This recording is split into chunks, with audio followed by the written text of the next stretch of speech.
What if the truth in these films was never spoken out loud, but flickered between frames like a warning the projector couldn't quite erase? In the 80s, America rebuilt the hero, a soldier who wouldn't flinch, a cop who wouldn't bend, a man who would take the hit so the flag didn't have to. But spliced beneath the explosions and the one-liners was a quieter admission the cost of order was often a broken life, and the system that forged saviors learned how to forget their names. Listen to the tape hiss, watch the lights stutter across a scarred reel, and you'll hear it. Confession disguised as entertainment. These are the 5 films that revealed what Hollywood tried to hide. By the mid-1980 seconds, the screen had become a mirror America didn't want to face. The war in Vietnam was over, but its ghosts still walked through every action scene, every slow-motion explosion, every man who carried too much silence in his eyes. The Reagan era promised strength, order, and victory. Yet the films it produced were filled with soldiers without wars, cops without faith, and killers without causes. Hollywood dressed the wound in spectacle, repainting trauma as triumph. But a few films refused to obey. Beneath their gunfire and gravel voices, they questioned what it meant to be a hero in a country that had forgotten its wars and blurred its morals. They were stories of men who came home only to find another battlefield waiting. Each reel held a confession buried beneath patriotic soundtracks, studio notes, and box office demands. When you strip away the noise, you find something raw: regret, betrayal, the quiet decay of the American promise. Let's rewind to the 5 films that crossed the line between entertainment and confession.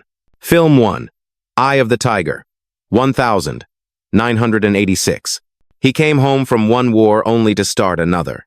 In Eye of the Tiger, directed by Richard C. Sarafian, Gary Busey plays Buck Matthews, a Vietnam veteran returning to his small hometown. He's a man who wants nothing more than silence, a house, a family, a patch of peace. But what greets him isn't gratitude, it's decay. The town is ruled by a biker gang, the law looks the other way, and Buck's medals mean nothing in a world that has already moved on.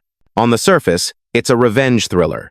Explosions, motorcycles, a lone man reclaiming his home. It plays like a fantasy of power, the veteran who takes justice into his own hands. But beneath the roar of engines is something hollow. Buck isn't fighting villains, he's fighting irrelevance. Every punch and bullet feels like a man trying to remember who he used to be. Hollywood sold the movie as another tale of post-war toughness, a cheaper cousin to First Blood. Yet its frames betray its intentions. There's no victory here. Only exhaustion, a man destroying everything around him because he can't destroy the emptiness inside. By the final explosion, the town is cleansed but not healed. The hero wins, yet nothing changes. The war simply moved home. Film 2, Code of Silence, 1985. He wore the badge, but justice had already gone missing. In Code of Silence, directed by Andrew Davis, Chuck Norris plays Eddie Cusack, a Chicago cop who breaks the unspoken rule that keeps his department together: silence. When a botched raid exposes police corruption, Cusack refuses to look away. In a city of broken loyalties, that choice makes him a target not just for the criminals he hunts, but for the brotherhood that's supposed to protect him. On the surface, it's a gritty cop thriller, gunfights in dark alleys, high-speed chases through the smoke of industrial Chicago, the lone officer who never backs down. Yet underneath the muscle and the bravado, Code of Silence is about the loneliness of decency. It's not the criminals who define Cusack's struggle, but the colleagues who choose comfort over conscience. Hollywood marketed the film as another action showcase for Norris, a man of few words and many punches. But Davis, who would later direct The Fugitive, filled it with quiet moments that betray something deeper: the exhaustion of fighting a system that punishes those who tell the truth. When Cusack stands alone at the end, victorious but exiled, the triumph rings hollow. His silence has cost him everything, and the city remains the same: corrupt, indifferent, unrepentant. Justice survives, but only in whispers. Film 3, One Man Force, 1989. He wanted justice, but what he found was himself unraveling. In One Man Force, directed by Dale Trevelyan, former NFL star John Matuszak plays Jack J.J. Malone, a cop whose world collapses after his daughter's mysterious death. What begins as a routine investigation spirals into a private war against drug dealers, corrupt officers, and the system that buried the truth. Malone isn't a hero anymore. He's a blunt instrument searching for someone to break before he breaks himself. On the surface, it's pure late 80 seconds pulp, synth soundtrack, neon streets, muscle and grief wrapped in gunfire. Yet beneath the cliches beats a strange, human ache.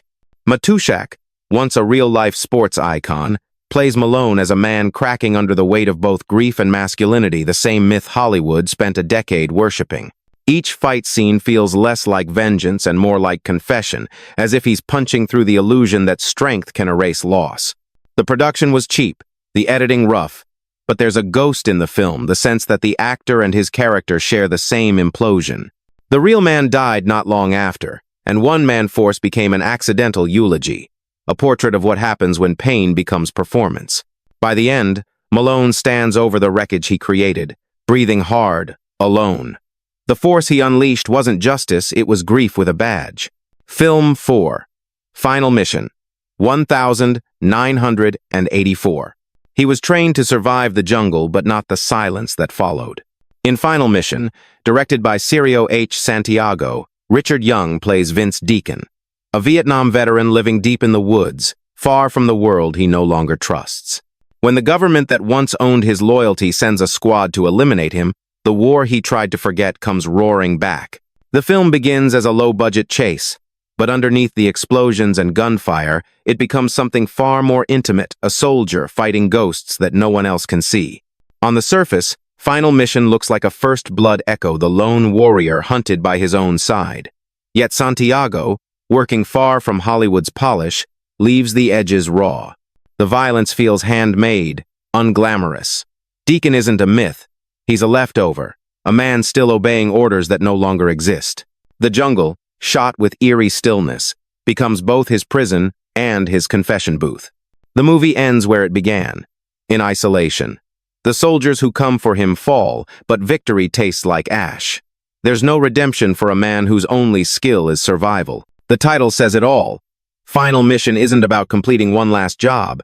It's about realizing there's nothing left to fight for. He lives, but the war never ends. Film 5. The Killing Machine. 1994. He was built for violence and programmed to forget mercy. In The Killing Machine, directed by David Mitchell and starring Jeff Wincott, the line between soldier and weapon finally disappears. Wincott plays Harlan Garrett, a government-trained assassin who discovers that the agency controlling him has marked him for termination. When the machine turns on its maker, the film becomes less about vengeance than about identity, a man trying to prove he still exists outside the orders that define him. On the surface, it's sleek and familiar. Hand-to-hand fights, shadowy corridors, dossiers burning in dim light. But beneath the choreography is a question that haunted the 1990 seconds: what happens to those built for war when peace arrives? Garrett's every move is mechanical, his morality fragmented. The Killing Machine isn't just him, it's the system that mass-produces obedience and erases guilt. Hollywood released it quietly, like an echo of the past. Part of the fading video market era that no longer needed heroes, only violence. Yet Wincott's performance carries something tragic. He's too human for the role the story gives him. Every strike, every scream, feels like resistance against his own programming. When the final bullet falls silent, Garrett stands in the dark, unseen, unredeemed. He's free, but freedom, in this world, is just another mission with no return. Bonus fact: McBain, 1991. He wasn't supposed to come back, and neither was the truth. In McBain, directed by James Glickenhaus and starring Christopher Walken, the war never really ends. It just changes continents. The film opens with an unforgettable image: a group of Vietnam POWs, one of them saved by a man named McBain, who promises, "If you ever need me, call." Years later, that promise becomes a curse. When his former brother-in-arms is executed leading a revolution in Colombia, McBain gathers the surviving soldiers and invades the country himself, not for money, not for duty, but because men like him don't know what else to do.